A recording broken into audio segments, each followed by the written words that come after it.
Amém. Obrigada, equipe. Tudo bem com vocês? Tudo bem com vocês? Muito bom. Então tá bom. Vamos abrir a Bíblia em Filipenses 4, do versículo 1 ao 9. Pelo menos hoje não ficamos sem energia, né? Não sei se vocês se lembram, mas a última vez que eu preguei, vocês lembram, né? Um sofrimento daqueles, um calor. Acabou a força bem na hora que começou o culto e fomos no gogó. Vamos lá. Filipenses 4, do versículo 1 ao versículo 9. Quero meditar com vocês hoje sobre conselhos para uma vida melhor. Na verdade, quando a gente lê a carta de Filipenses, a carta do apóstolo Paulo ali aos Filipenses, quando ele chega nesse capítulo, no capítulo 4, que é o último, ele traz alguns conselhos para aquela igreja e com certeza alguns conselhos para nós hoje, como cristão, como cidadão, como qualquer pessoa, que são conselhos que vão fazer toda a diferença na nossa vida, ok? Encontraram? Filipenses 4, do versículo 1 ao versículo 9. Diz assim: portanto, meus irmãos, a quem amo e de quem tenho saudades, vocês que são a minha alegria e a minha coroa, permaneçam assim firmes no Senhor, ó amados. O que eu rogo a Evódia e também a Sintique é que vivam em harmonia no Senhor. Sim, e peço a você, leal companheiro de jugo, que as ajude, pois lutaram ao meu lado na causa do Evangelho com Clemente e os meus demais cooperadores. Os seus nomes estão escritos no livro da vida. Alegrem-se sempre no Senhor. Novamente direi, alegrem-se. Seja a amabilidade de vocês conhecida por todos. Perto está o Senhor.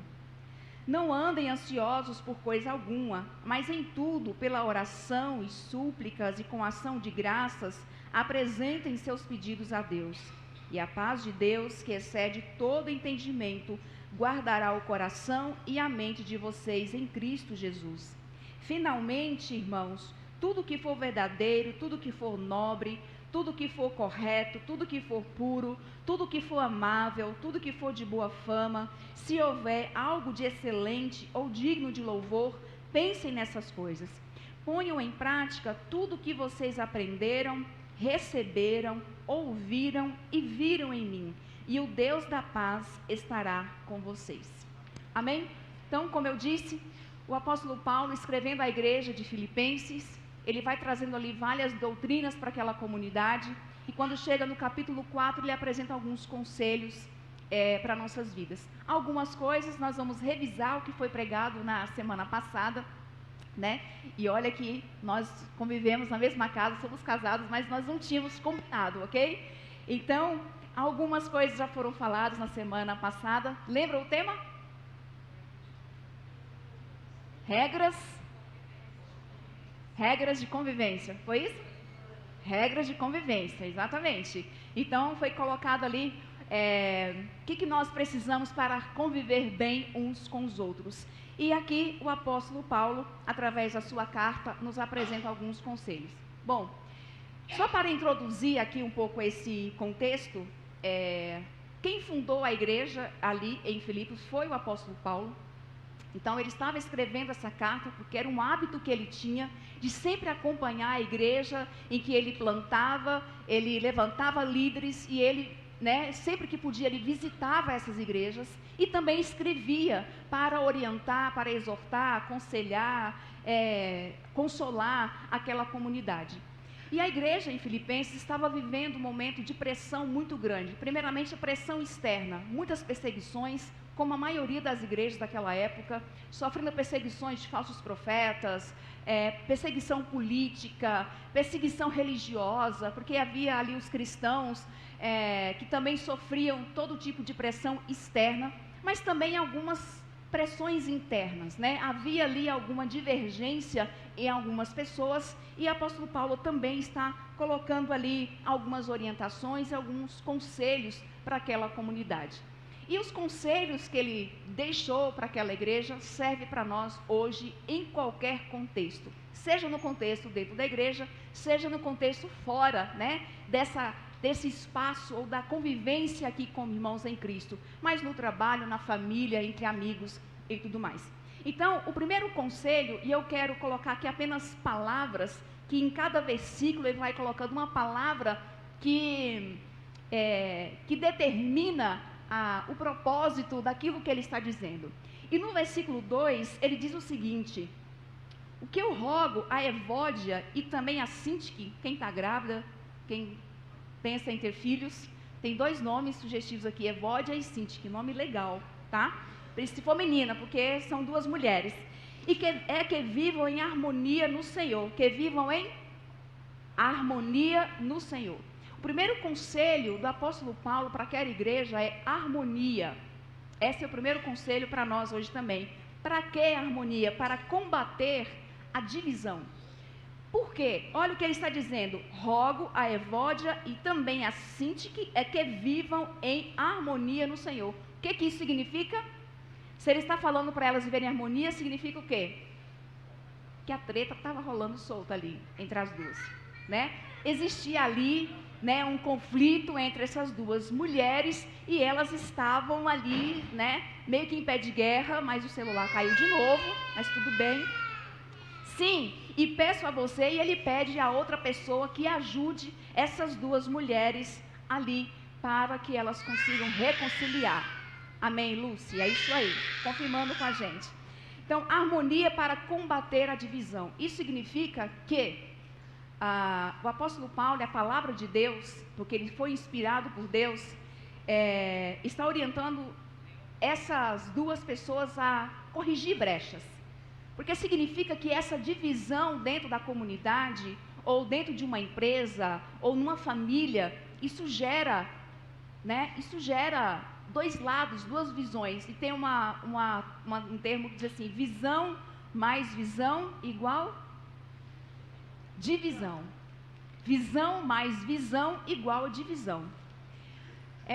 Alguns acreditam que é uma especulação do texto, que provavelmente essas mulheres, além de serem duas líderes naquela cidade, líderes de igrejas, talvez uma delas dirigia uma comunidade mais dentro para os judeus, e a outra dirigia a comunidade para os gentios, ou seja, os não-judeus. E aí havia essa divisão, porque os judeus, né, como a gente vê nos relatos dali dos evangelhos, também das cartas, eles sempre estão tentando forçar os não-judeus a seguirem regras, a partir do momento que eles se convertem. E também os gentios falam assim: não, a gente não precisa seguir esse monte de regra, de lei, que vocês seguem aí, não tem necessidade disso. Então, havia ali uma disputa, né, de quem é melhor do que quem.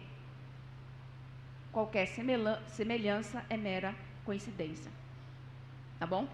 Então, por que a palavra de Deus, ela vem nos trazendo essa exortação e esse conselho acerca da harmonia? Porque onde houver 2 ou 3 reunidos ali, a confusão acontece, né? Ali a confusão acontece. Somos seres humanos, mas onde houver 2 ou 3 reunidos no nome de Jesus, a harmonia deve prevalecer. Amém? Onde houver 2 ou 3 reunidos, a confusão, porque somos cabeças pensantes, temos nossas peculiaridades, temos nossas preferências, e é óbvio que de discordar um do outro, mas divisão, isso não é de Deus. Então, olha a palavra do Senhor, que elas vivam em harmonia no Senhor.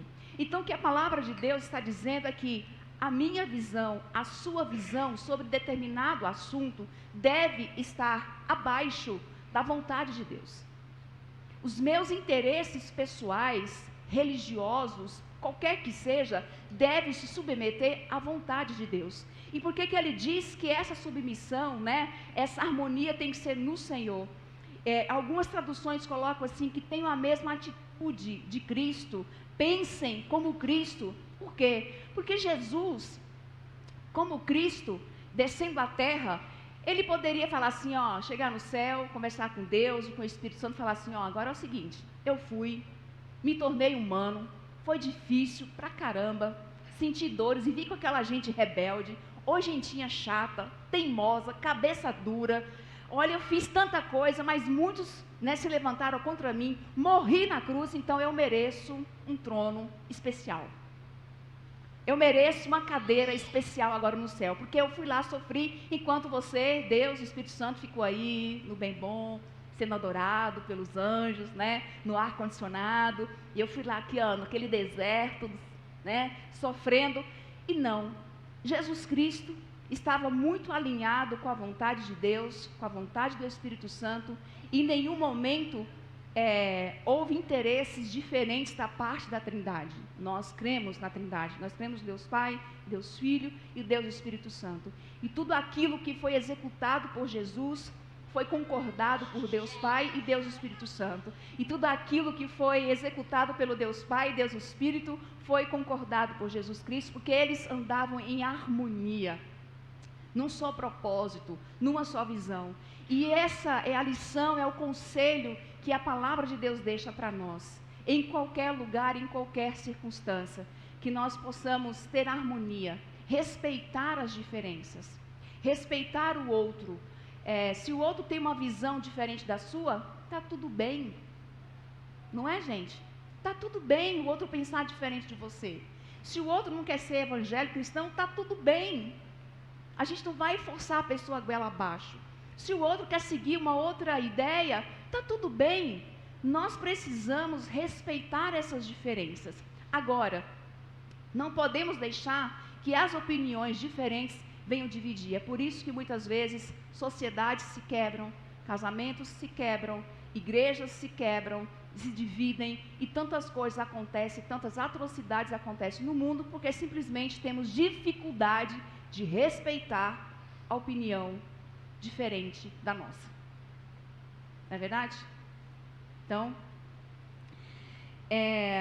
e essa situação dentro da igreja era tão séria, e o apóstolo Paulo queria tanto resolver essa divisão de ideias dentro da igreja, que ele pede ajuda para alguém, né? Ele diz no versículo 3, e peço a você, meu leal companheiro de jugo.